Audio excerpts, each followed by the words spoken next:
All long-distance runners share a common fear: getting hurt. We will do just about anything to avoid injury, and of course to get faster.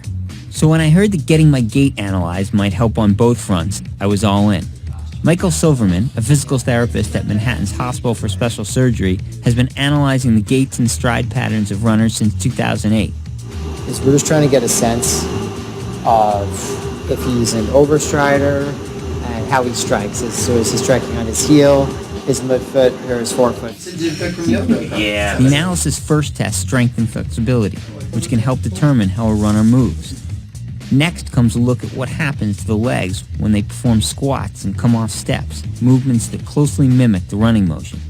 Then came the moment of truth. Silverman's team uses slow-motion video and 3D analysis to study how a runner is moving through each stride. The idea is to help eliminate the unhealthy movements that tend to correlate with injuries. So you see sometimes an increased rate of injuries when those people strike out in front of their body, so they land on their heels. It puts a lot of force through their leg. It almost feels like they're hitting the brakes with every single step.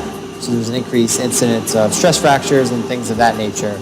Taking a look here, looks as if he's landing a little bit further in front of his body. On his heel, he's like kind of like a hybrid of a heel and midfoot striker. His initial contact is made on his heel and slightly in front of his body. Ideally, you would want his line to be closer to his ear. Those weren't the only problems. It turns out I bounce far more than I need to. During an efficient stride, runners only rise 5 to 7 centimeters. Matt is moving 13 centimeters up and down. This is causing him to lose a lot of energy as he's running.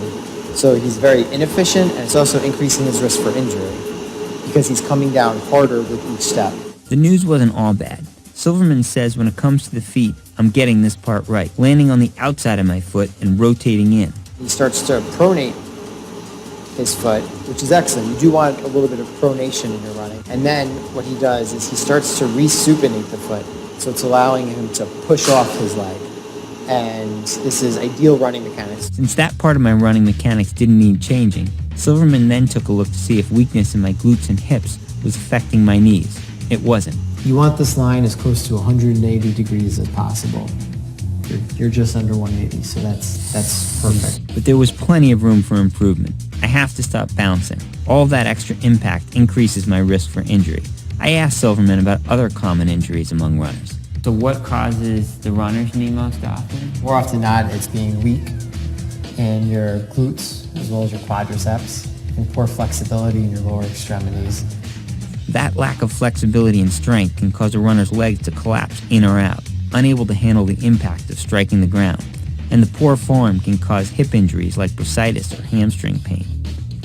The knee going in is more of a symptom of being weak in the hips. Mm-hmm. And it's just that constant control, like the hip trying to fire and just not having the strength causes that inflammation in the side of the hip. The good news, though, is that none of this is inevitable. Good function will usually follow good form, allowing for a lot more years of good running.